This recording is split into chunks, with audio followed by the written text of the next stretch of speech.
జగన్మోహన్ రెడ్డి గారు ఆయన వైఎస్ఆర్ కాంగ్రెస్ పార్టీ స్థాపించినాక ఏ శాసనసభ్యుని కానీ, ఏ రాజ్యసభ సభ్యుని కానీ, ఏ పార్లమెంటు సభ్యుని కానీ, ఏ ఎమ్మెల్సీని కానీ ఆయన పార్టీలోకి తీసుకున్న తర్వాత వాళ్ళతో పదవులకు రాజీనామా చేయించి వాళ్ళ పదవులను ఓడగొట్టి ఖాళీగా కూర్చోబెట్టాడు. కానీ చంద్రబాబు లాగా రాజకీయ వ్యభిచారం చేసేటువంటి వ్యక్తి జగన్మోహన్ రెడ్డి గారు కాదు.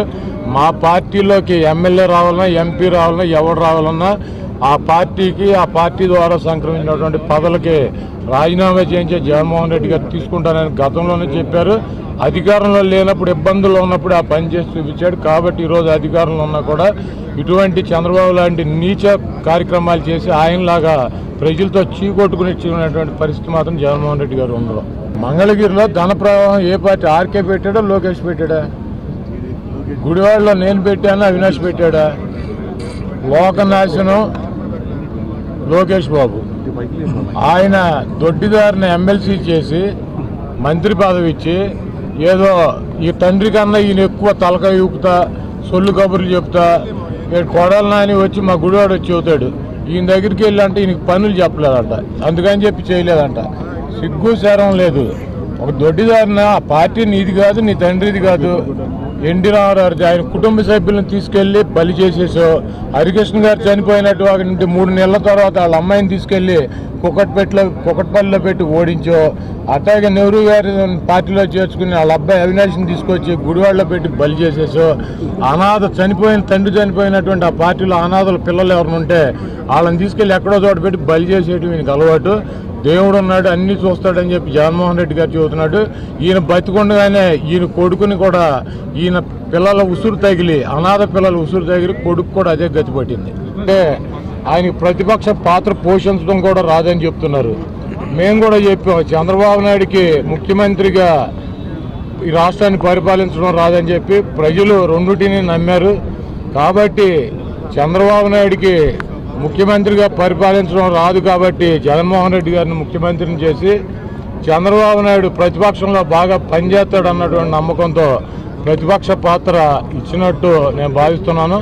తప్పకుండా జగన్మోహన్ రెడ్డి గారిని విమర్శలకో, జగన్మోహన్ రెడ్డి గారి మీద బురద చల్లటానికో కాలాన్ని పరిమితం చేయకుండా చంద్రబాబు నాయుడు ఒళ్ళు దగ్గర పెట్టుకొని ప్రతిపక్ష పాత్ర పోషించాలి. నువ్వు పెట్టేటువంటి టార్గెట్లు నాని ఓడిస్తా, రోజాని ఓడిస్తా, ఏంది నువ్వు ఓడిస్తే నీ కొడుకుని గెలిపించుకోలేనటువంటి వ్యక్తి నువ్వు. కాబట్టి ఈరోజు నువ్వు గనక ఇయే పిచ్చయాశాలు గనక చంద్రబాబు నాయుడు వేస్తే ఆ మహానుభావుడు ఎన్టీ రామారావు పెట్టినటువంటి పార్టీని తెలంగాణలో భూస్థాపితం చేశాడు. అక్కడ కనీసం ఎమ్మెల్యేలను కూడా, ఎంపీలను కూడా పోటీ పెట్టలేనటువంటి దయనీయమైన స్థితికి తీసుకొచ్చాడు. నువ్వు కనుక ఇయే పిచ్చి డ్రామాలు ఆడుతూ నువ్వు జనం అంతా తెలవనటువంటి అమాయకులు నువ్వు ఒక్కడే అపర మేధావు అని కనుక నువ్వు భావిస్తే రేపు 2024 ఎన్నికల్లో ఈ రాష్ట్రంలో తెలుగుదేశం పార్టీ తుడిచిపెట్టుకుపోతే ఆ ప్రదేశంలో తెలుగుదేశం పార్టీకి మరి ప్రత్యామ్నాయంగా మోడీ గారు, పవన్ కళ్యాణ్ ఇంకొకళ్ళు వస్తారు. కానీ ఇక్కడ చంద్రబాబు నాయుడిని పూర్తిగా తెలుగుదేశం పార్టీని సర్వనాశనం చేశాడు.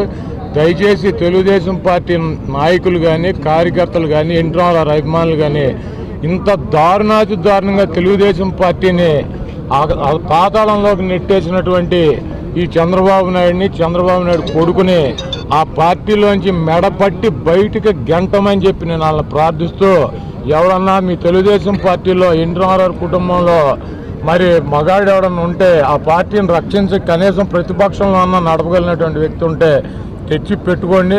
లేకపోతే మీ కర్మ. మీరు 2024 ఎన్నికల్లో ఆ 25 అసెంబ్లీ సీట్లు కూడా గెలవకుండా పూర్తిగా కాంగ్రెస్ పార్టీని తుడిచిపెట్టినట్టు తుడిపిస్తారు. తప్పకుండా మాకు ఇచ్చినటువంటి ఈ విజయానికి జగన్మోహన్ రెడ్డి గారు, వైఎస్ఆర్ కాంగ్రెస్ పార్టీ రాష్ట్ర ప్రజలకి కృతజ్ఞతలు తెలుపుతూ మా మీద ఉంచినటువంటి నమ్మకాన్ని వంపు చేయకుండా మరి అహర్నిశలో జగన్మోహన్ రెడ్డి గారు ఇంకా కష్టపడి రాష్ట్ర ప్రజలకి సేవ చేస్తారు. మా ఎన్నికల మేనిఫెస్టో ఇచ్చినటువంటి ప్రతి వాగ్దానాన్ని, మంత్రి పదవులు అనేవి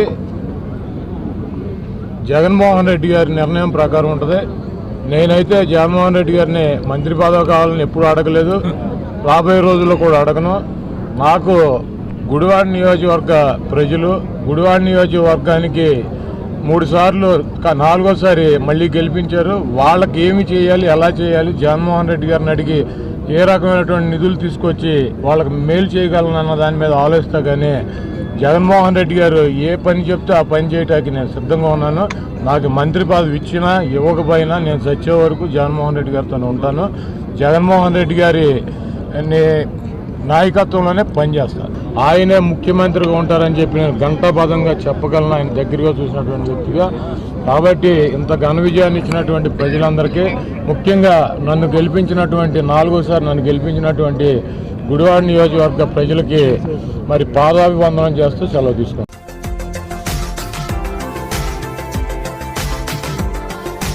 మరిన్ని అప్డేట్స్ కోసం మా ఛానల్ని సబ్స్క్రైబ్ చేయండి.